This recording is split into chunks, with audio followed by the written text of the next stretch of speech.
Are autoimmune diseases hereditary, and will your children get what you have?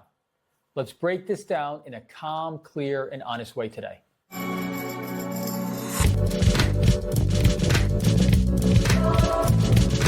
Hello, this is Dr. Siddharth Amber from Chicago Arthritis and Regenerative Medicine. I specialize in non-surgical treatments for musculoskeletal conditions, rheumatology, regenerative medicine, and metabolic health. My goal is to help you live pain-free and optimize your health with lower risk, cutting-edge treatments whenever possible. Today, we're talking about a big emotional question. Are autoimmune conditions hereditary? If you have something like rheumatoid arthritis, lupus, psoriatic arthritis, ankylosing spondylitis, Hashimoto's, or another autoimmune condition, you may be wondering, could I pass this on to my kids? Is it my fault if my child has this? If my parents had an autoimmune disease, am I doomed to get this as well? These are all very heavy questions, and people don't just ask me for science, they're asking for reassurance, clarity, and a plan. In this video, I'm going to walk you through this in a simple, calm, step-by-step way. Today, we'll cover what autoimmune conditions actually are in simple language, what hereditary really means, genes versus destiny, how strong the genetic link is for different autoimmune diseases, why different family members may get different autoimmune diseases, the role of environment, lifestyle, and metabolic health as triggers, what this means if you're thinking about pregnancy or worried about your kids, when testing family members makes sense and when it doesn't, what you can do right now to lower risk and stay as healthy as possible, and common myths and frequently asked questions I hear in clinic every week. By the end, my goal is that you'll feel informed, less anxious, and more in control. So what are autoimmune conditions in plain English? Let's start really basics with the building blocks here. So what is an autoimmune condition? I like to use this as an example. Your immune system is like the security system for your body. Its job is to find and fight invaders, viruses, bacteria, and abnormal cells. In an autoimmune condition, that security team gets confused and is miscommunicating. It starts attacking your own healthy tissue as if it were the enemy. That misfiring leads to inflammation. And inflammation, over time, leads to pain, swelling, damage, and fatigue. Some examples. In rheumatoid arthritis, the immune system attacks the joints. In psoriatic arthritis, it affects joints, tendons, and skin. In ankylosing spondylitis, affects the spine predominantly and sacroiliac joints. In lupus, the immune system may be attacking many different joints, many different organs, the skin, kidneys, even the heart, the lungs, blood cells, or even the brain. In Hashimoto's thyroiditis, it's predominantly affecting the thyroid gland. In type 1 diabetes, it's affecting insulin-making cells in the pancreas. And in multiple sclerosis, it's affecting the nervous system. So when we say autoimmune, we're really talking about a pattern. And that pattern is one of miscommunication in the immune system, leading to chronic inflammation and potentially damage over time if not treated early and correctly. So what does hereditary actually mean? Now, what does it mean to say something is hereditary? People often hear autoimmune diseases are genetic or it runs in my family. And they jump straight to, if I have it, my kids will definitely get it. And that's not how it works. Here's a better way to think about it. Genes are the blueprint, they're not the final building. They set your tendency, but don't guarantee your outcome. Almost no genetic disease is 100% genetic. Instead, it's genes plus environment plus lifestyle plus a certain amount of chance. I often use this analogy. Genetics may load the gun, environment and lifestyle pulls the trigger. So when we ask, are autoimmune diseases hereditary? What we really mean is, do my genes increase my risk of getting an autoimmune disease? And if so, by how much? That's the piece we want to make crystal clear. So how strong is the genetic link? Let's talk numbers for a moment, but in a calm and clear way. I'll keep this simple and focus on risk, not fear. Baseline risk in the general population for most autoimmune diseases, the the average person's lifetime risk is very low. Some rough examples. For rheumatoid arthritis, around 1% of the general population will be affected.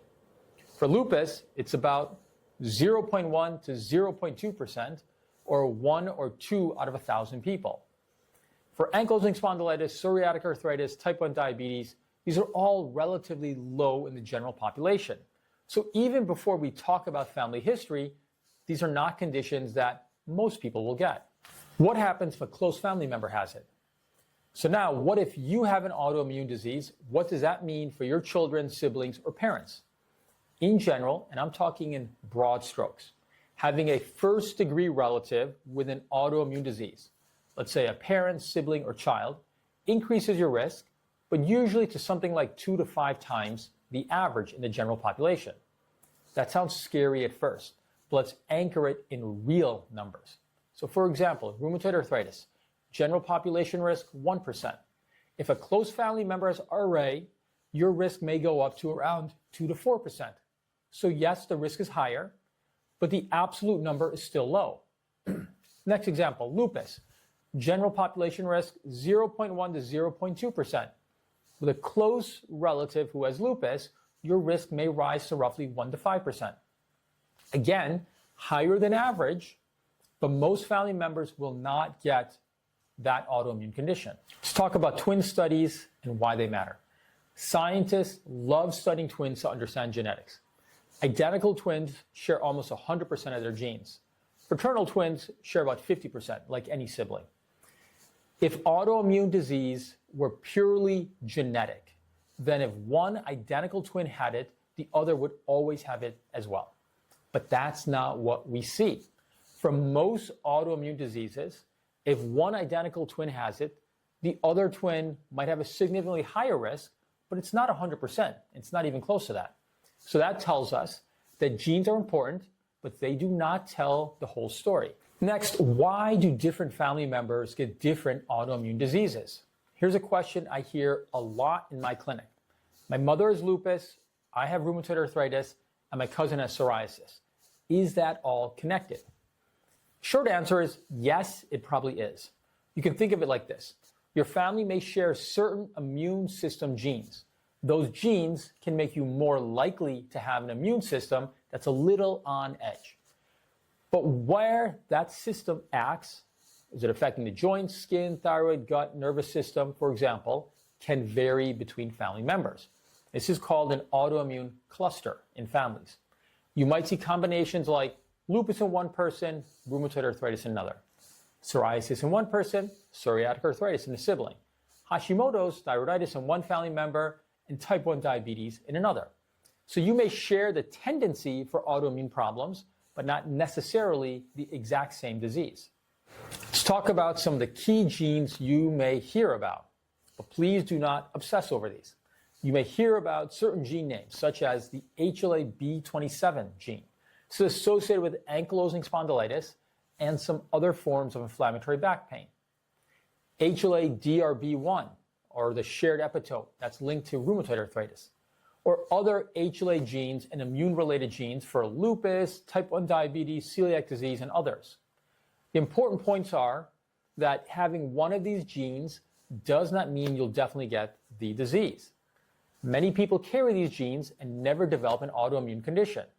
The genes just raise your risk a bit or shape how the disease looks if you do get it.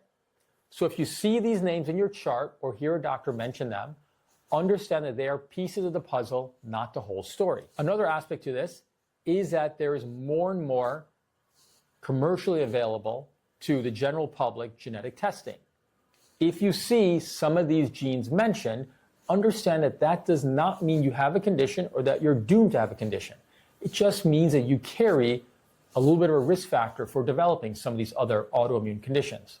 So let's talk about the other half of the equation: environment, lifestyle, metabolic health.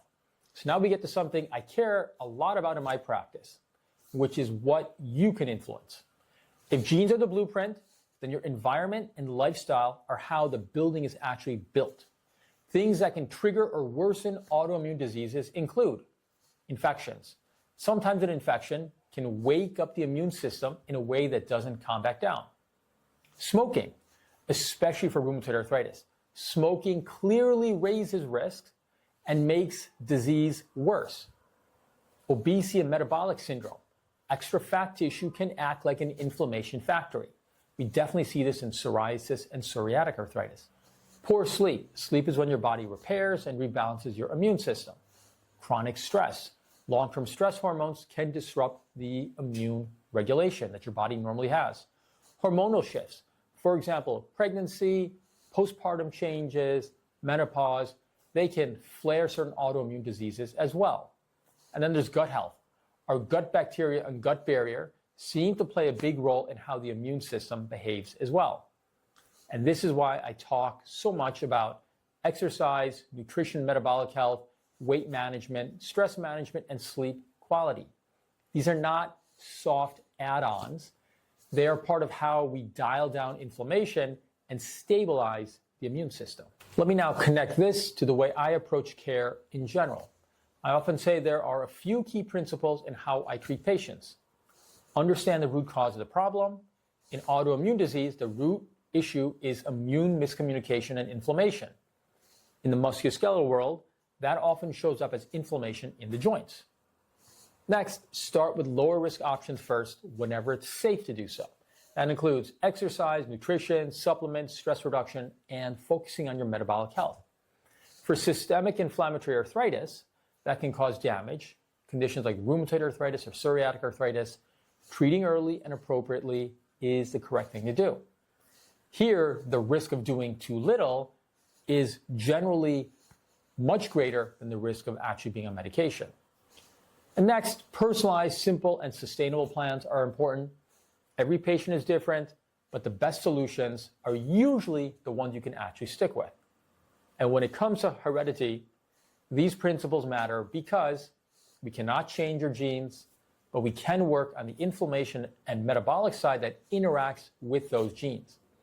And we can choose treatments that are as safe and effective as possible based on your disease severity and your preferences. What if you're planning pregnancy or worried about your children? This is one of the most emotional parts of this topic. Questions I'll hear. Will my kids definitely get this? For almost all autoimmune conditions, the answer is no.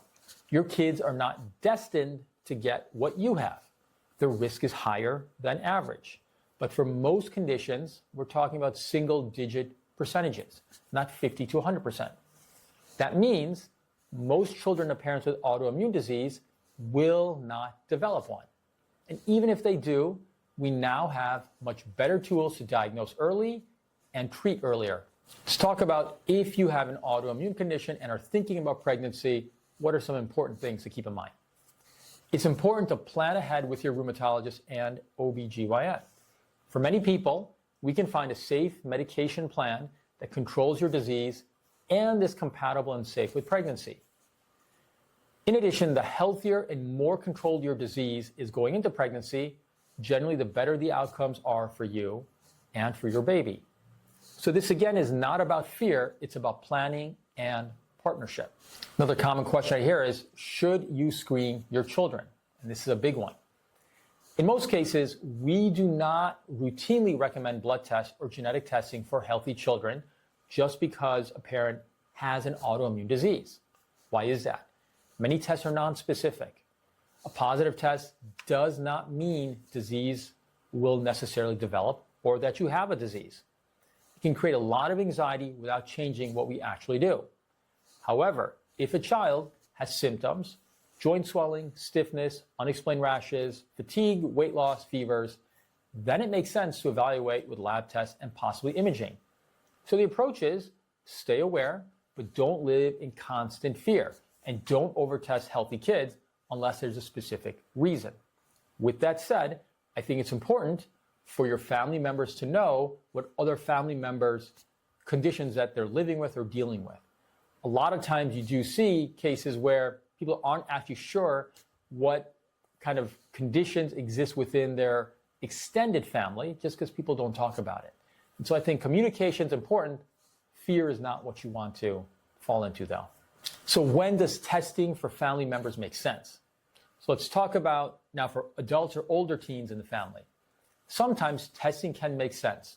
For example, a close relative of someone with ankylosing spondylitis who has chronic back pain may benefit from testing the HLA-B27 test and getting imaging. Sibling with joint pain and morning stiffness in a family with rheumatoid arthritis might get some autoantibody tests like rheumatoid factor and CCP antibody. Or someone who's got chronic GI symptoms plus a family history of autoimmune disease might be evaluated for inflammatory bowel disease or celiac disease. Key point is, I don't recommend testing people just because they're related. I recommend testing when there's a story plus symptoms plus concern that point in a certain direction. And why is that? It keeps care targeted, it avoids false alarms, and it respects the emotional impact of labeling someone as abnormal on labs when they feel fine. So what can you do to lower your risk and stay healthier? This is the part I really like focusing on. Genes are outside our control, but we are not powerless. Here are some practical steps I talk about with my patients and their families. There are no definitive studies that indicate what preventative steps to take, but these are good, common sense, and medically appropriate things that are worthwhile doing if you have an autoimmune family history. First off, stay physically active. Movement is one of the most powerful anti-inflammatory medicines that we have. Aim for regular, low-impact exercise, walking, biking, swimming, as well as some strength work. If you already have joint or back issues, work with a physical therapist or knowledgeable trainer. The goal is to build strength and stability, not to wreck your joints. Number two, focus on an anti-inflammatory way of eating. I'm not a fan of extreme, trendy diets for most people, but I am a fan of sensible, sustainable eating patterns.